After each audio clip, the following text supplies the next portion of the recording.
Hi, I'm Barbara Jean Thompson. I grew up being called Jeanie, and my maiden name was Jones. I was born in Carroll County and extremely proud that I was born there. I have very fond memories of Carroll County and sometimes not so fond memories there. So I'm very honored to do this interview. I was born on a small country road in the suburbs of Union Bridge on McKinstry's Mills Road. I was actually born in the house in which I was raised. My mom used to tell me a story about how difficult the birth process was when I was being born. And back in those days, home births were very typical. So I was born on October 21st, 1947. And I found out later in life that my dad, Moses Jones, was born in that house also. And a lot of the information that I can share actually is not just from my own memory, but from stories handed down to me by my mom. McKinstry's Mills Road was a very unique community. 99.9% African Americans. Of course, as a child, we called ourselves Negro or colored, and not until the very early 60s did we start identifying ourselves as Black, and then later on as African American. But I'm one of those persons that believes that we have the right to call ourselves anything we want.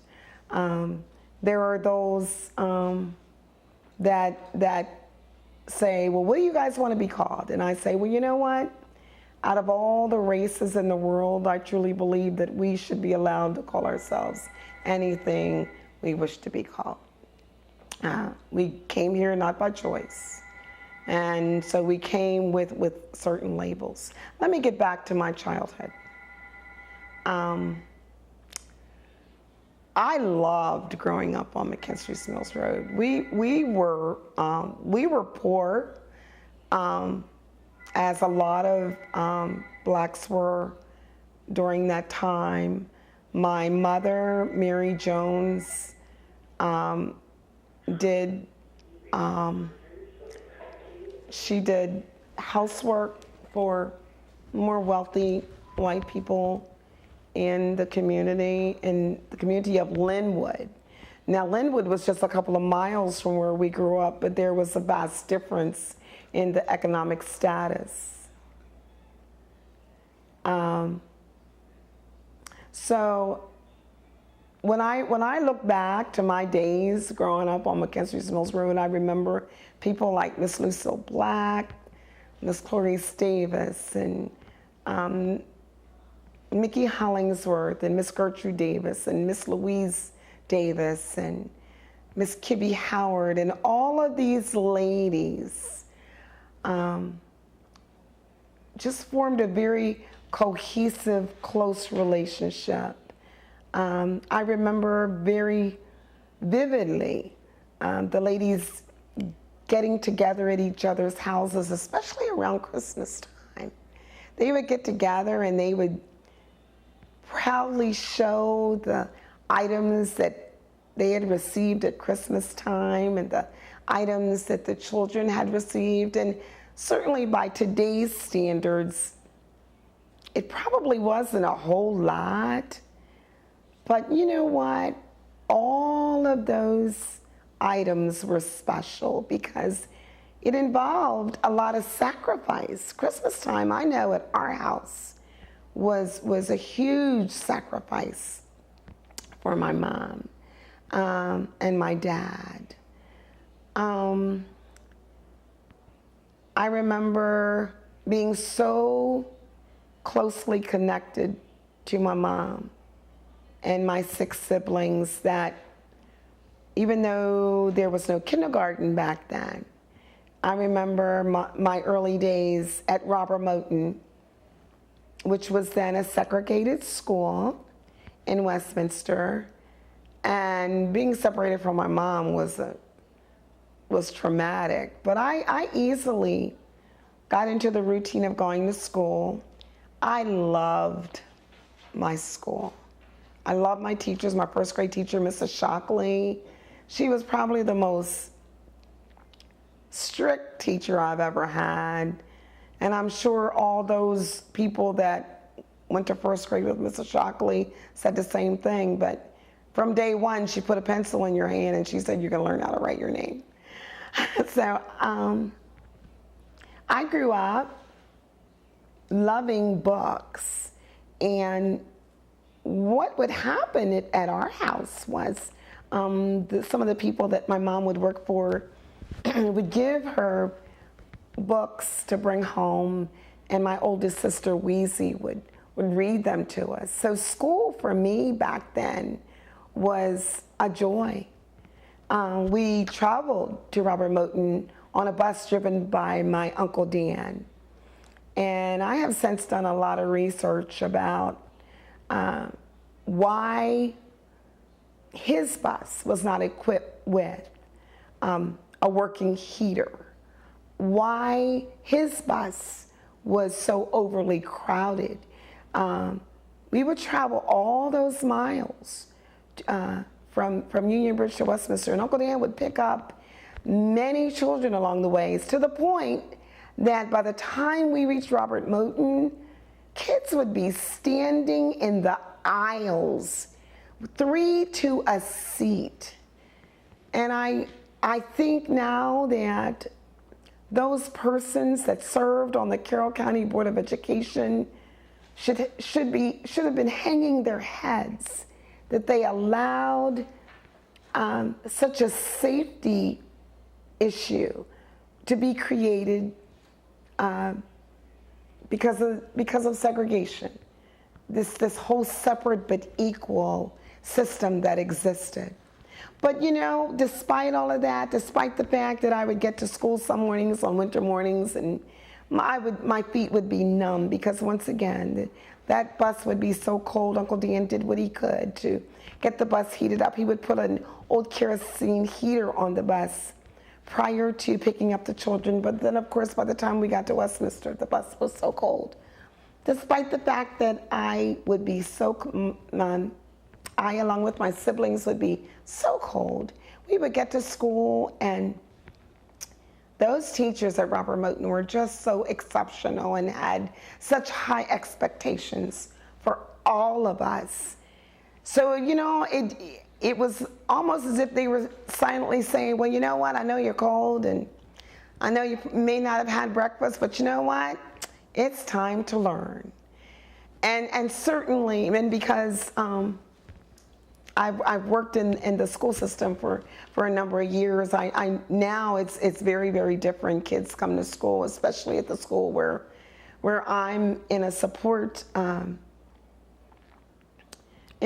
I'm a part of the support staff, and I see children coming to school hungry, but they now get a universal lunch, breakfast every morning. But I look back to those days. My mother always made sure we had something to eat in the morning. But a joy of learning was created within me. I'm going to fast forward to Robert Moton in the 6th grade, and my mom decided that she was not going to send us to a school so far away, and told us that, you know, that desegregation was now the law of the land, and we would be going to Elmer Wolf. And to make a very long story short, I went from being a very high achiever to an underachiever because of desegregation. I missed my Black friends. I missed my caring, intelligent, Black teachers who had high expectations for me. And I went from that environment, that caring, loving environment, to a very hostile environment. I was scared. I could not believe that because of the color of my skin, I was treated so badly. There was an incident in Elmer Wolf where there was a group of guys that, you know, they grew up thinking that we were they were told that we were these inferior beings. And the N-word was heard all the time. And I'll never forget one day that I was pushed into a locker. And I started crying hysterically. And I was sent to the principal's office, and he handled it in a manner that told me that he didn't want us there either. And of course, I think my mom was called, and you know, from that incident and so many others that I could describe, I developed a school phobia, and my siblings still tease me about how I would play sick and not want to go to school. But again, I truly did go from being a high achiever to an underachiever, and that stayed with me for a long time. And I wish I could say I had really fond memories of Elmer Wolf. I didn't. From Elmer Wolf, I went to Francis Scott Key. And I wish I could say I had lots of fond memories about Francis Scott Key. I had some good memories. I remember Rebecca Warner was my very first white girlfriend. She, to this day, I mean, we don't keep in touch as much as we should, but just a couple of years ago, we kind of reconnected, and her family embraced me. I went to Rebecca's house many times when I was a student at Francis Scott Key. What it did for me, though, showed me the huge disparity in the economic status of my family and Rebecca's family. I grew up in a house that had no indoor plumbing until I was maybe, I don't know, I think maybe 12 or 13. We did get indoor running cold water.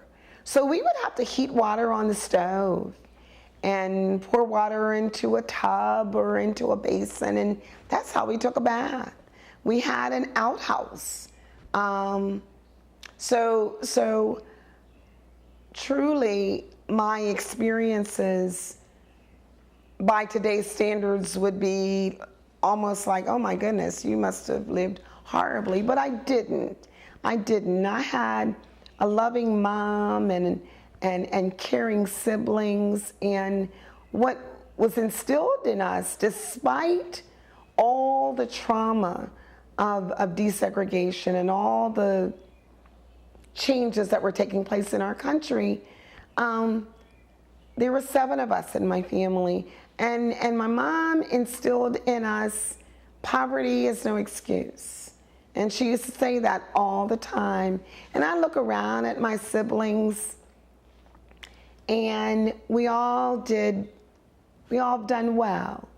Unfortunately, I've lost 2 sisters, but those strong morals and values and that sense of community that existed on McKinstry's Mills Road is inside me and inside my siblings, and lives on in all those that were raised in that cohesive community.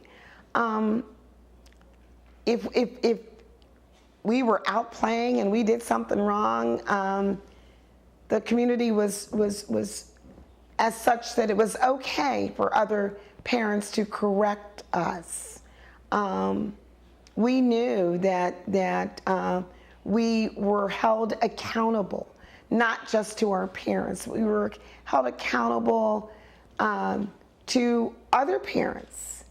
And so therefore we maintain a I think we pretty much maintain a high moral standard. Now, truly, it was not a utopia.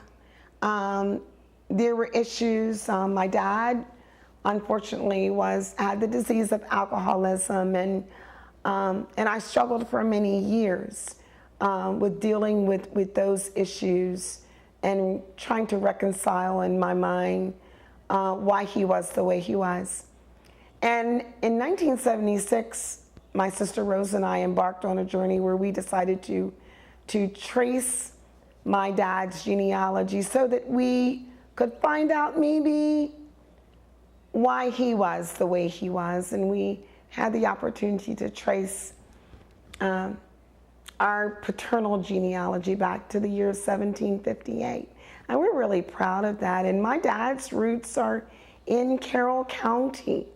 My dad comes from a long line of blacksmiths.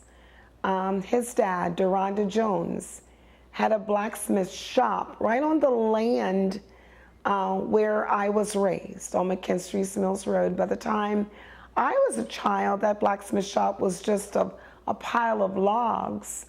But in my research, I have found pictures of the blacksmith shop, and people would come from miles around for my grandfather, Deronda, to shoe their horses or to make them wagon wheels. And oftentimes people didn't have the money to pay him. I have in my possession receipts from the mid-1800s that he wrote for people who bought, who paid him. And I am proud. I'm proud from whence I came. Our roots go deep in Carroll County. And not until I did the genealogy did I realize how deep those roots went. Could you tell us a little bit about, or something about the churches that you attended, or the church that you attended growing up? My mom was raised Catholic. My mom was Mary Key. Key was her family name. And her mom was Martha Key. And Martha raised all of her children Catholic. So my mom raised us as Catholic. We would travel every Sunday from McKinstry's Mills Road to Liberty Town, to St. Peter's. And that's where I got my religious foundation. We attended our church school called Catechism every Sunday, where we would have to memorize the answers to certain questions. That was a part of the basic church school for children. And when you reach a certain age, you would go through a process called your first Holy Communion.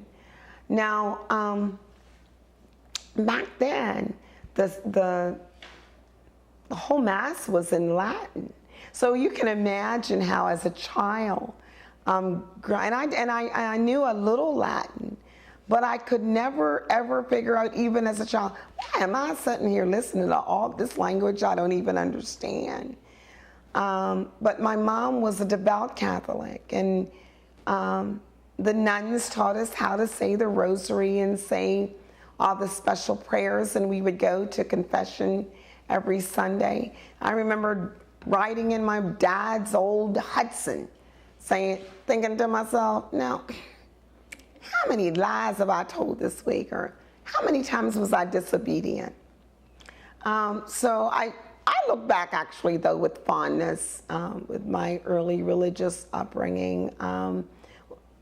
The St. Peter's Church was not segregated per se, but I think the blacks that attended the church, we kind of segregated ourselves. We would all sit together in the back left side of that church. And again, I don't think that we did it because there was anything written that we had to.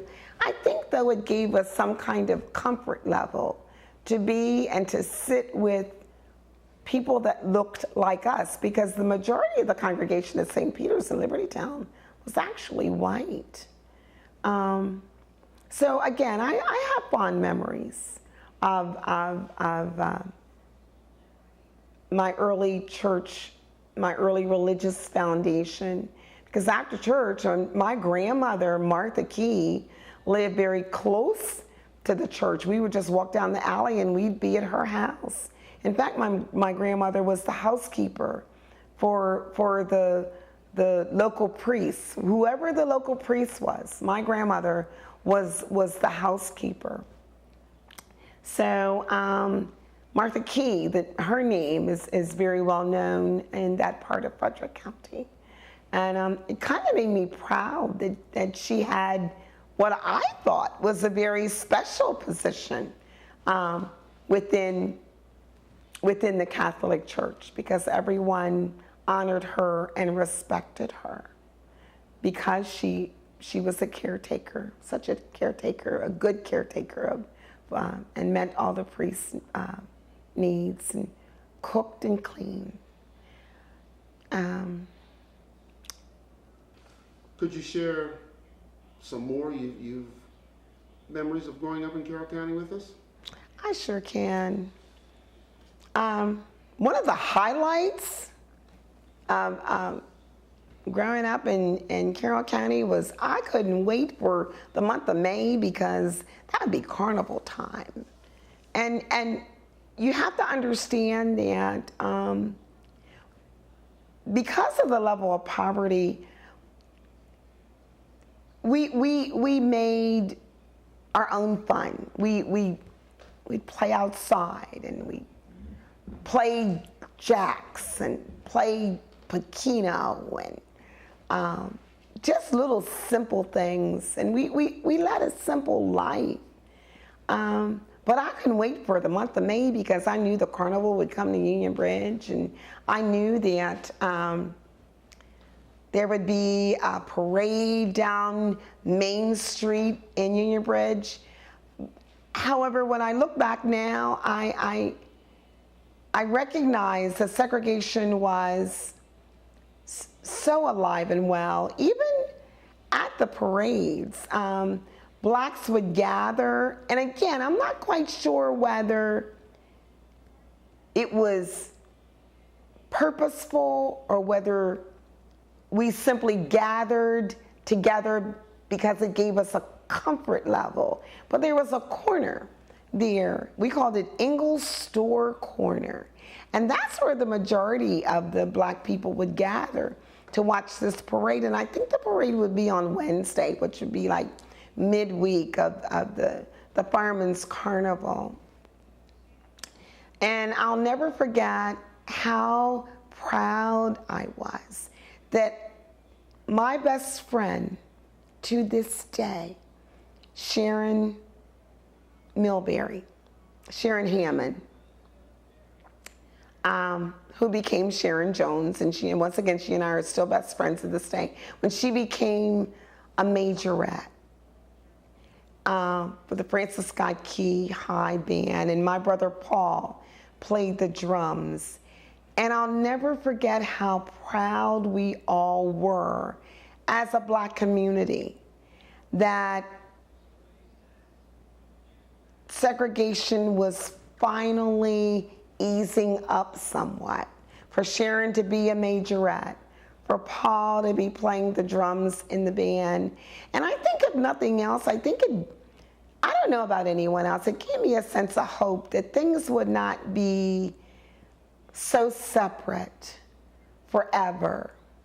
I remember the colored only signs at it was like I guess like a beer joint or whatever in New Windsor, that there was a black side and a white side.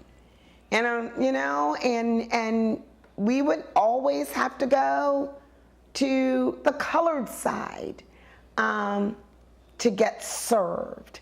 I remember not being able to sit at the soda fountain.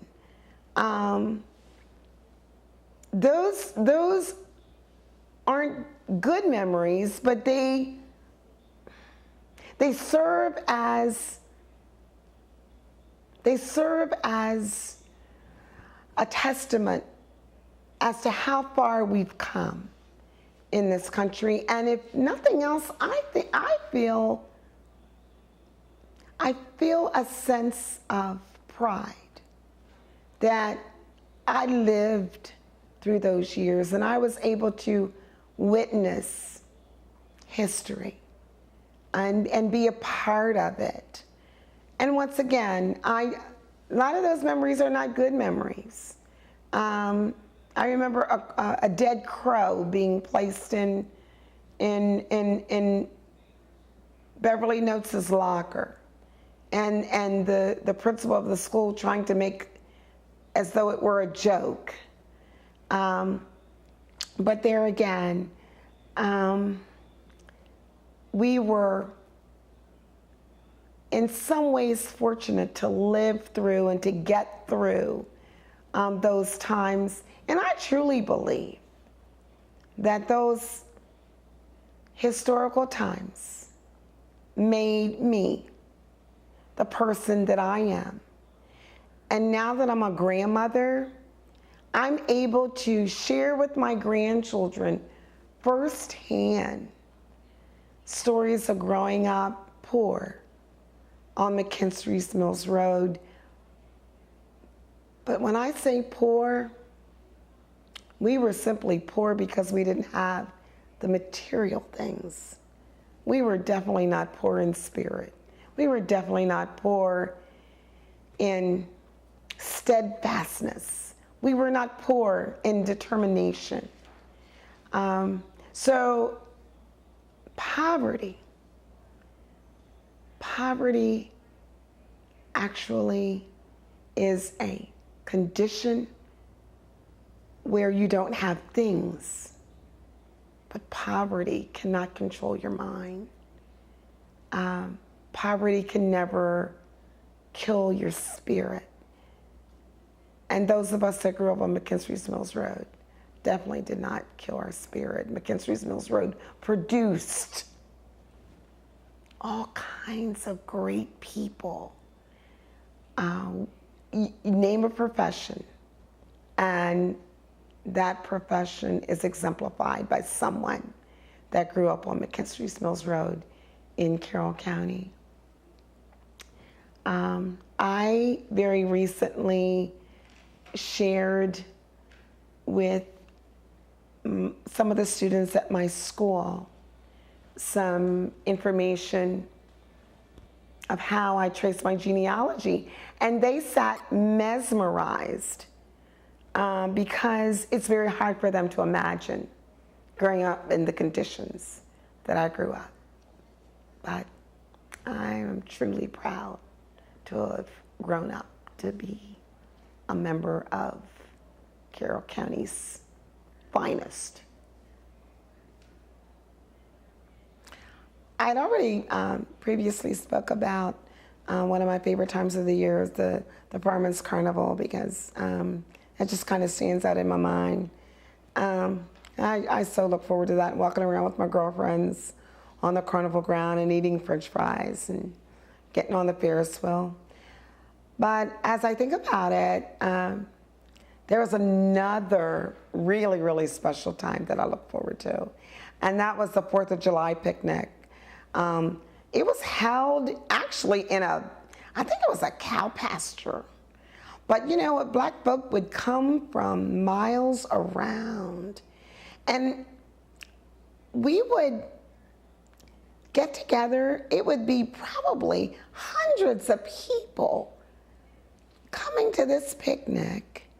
And some families would bring their own food, and then I do know that my friend Jessica, her aunt Snippy would be frying chicken, and Mr. Ross would be selling soda.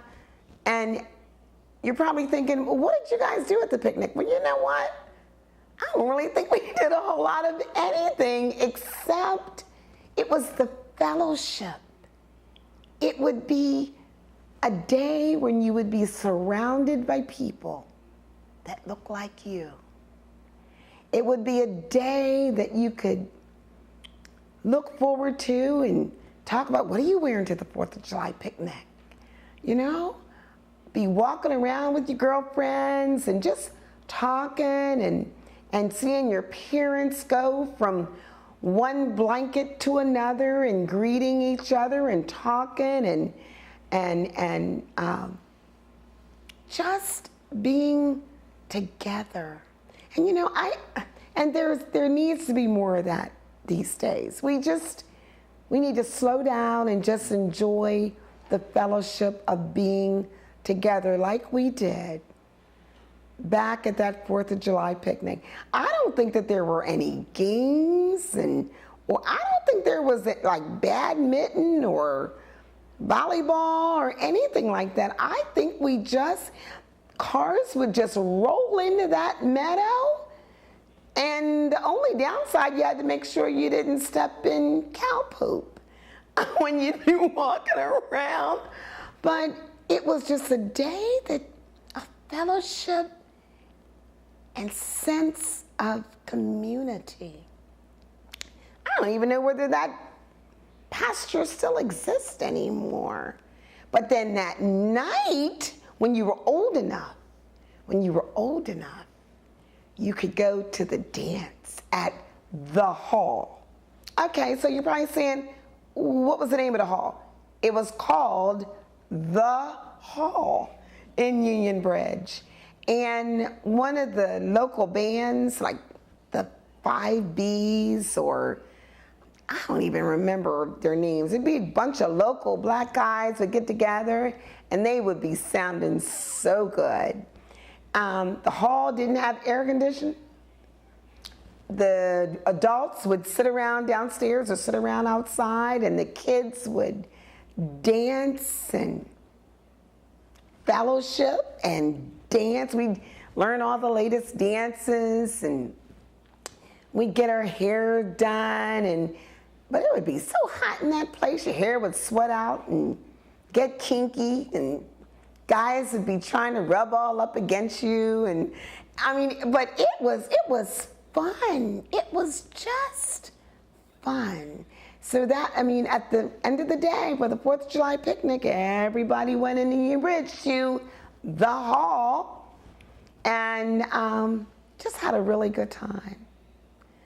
So that was just another really, really special memory. And again, it was all about the cohesiveness, the togetherness of the Black community, and how, despite the adversity, we came together and stayed together and loved each other, supported each other, and wow, look how far we've come. I never thought I'd see the day that an African American would be running for president. And my husband and I are both now 60 years old, and we're standing tall these days, standing proud. And no matter what the outcome of this presidential election, I close my eyes and I look towards the heavens, and I say to my mom and my sisters and my nephew Steve, look what's happening. Barack Obama has made history, and Larry and I have been blessed to live long enough to experience this wonderful time in our history. Thank you.